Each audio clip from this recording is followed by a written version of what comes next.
Assalamualaikum semua, selamat datang ke video kita seterusnya. Nama Kedam. Tapi video kali ni hari ni kita nak pasang ni LCR SD standard, betul guys, standard extender gampla, SD punya gampla. Ini yang aku beli dekat Oda Store hari tu. Kalau korang tengok video tu, korang dah tengok video tu, maksudnya korang tengok video ni. Ini masa aku dah tunjuk dah barang apa yang aku beli dekat Obimio hari tu. Jom kita pasang video ni. Jom kita guna speed up.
Harapan tak terbatas,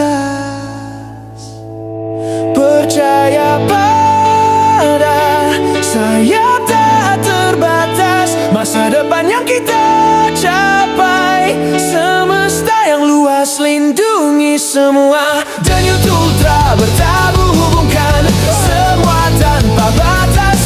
Ayo kejar mimpi itu ultimate, ku masih bisa terbang.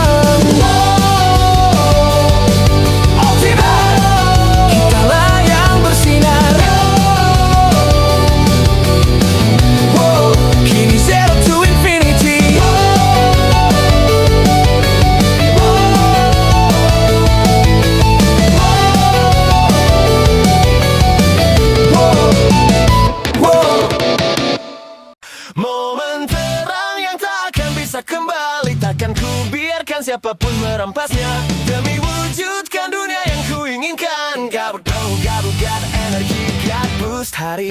Setiap orang tak pernah sama, honey dan vanilla, kadang juga pahit rasanya. Perasaan makin jelas terasa, bertemu dan berpisah hali ribuan manusia. Kau menancapkan pin pada setiap rasa, walau sedikit saja. Biar senyum naik ke puncak hiasi dan berlari entah kemana. Let it go. Okey, kita baru je pasang ni Asia Gundam SP Extended standard lah. Ini adalah rupanya bila kita dah siap pasang dengan GN Trust GN Sport ke? Apa nama? Itu kan GN Sport. Kalau aku salah, tolong betulkan dalam komen. Ini adalah rupanya aku ada guna adik marker untuk custom dia cat. Aku tak suka pasang stiker, jadi aku cat je. Kalau teruk tu tak, kita faham lah. So, kita pasal UV kan nak belajar color ni. Jom kita tengok artikulasi dia. Dia boleh gerak, tangan ni boleh gerak 39 darjah, kepala boleh gerak sana sini, kaki pun boleh gerak tapi tak luas sangat. Ini pun sama juga. Ini masih keras lagi, masih baru lagi. Jom kita tengok. Jom kita try poster ni pula.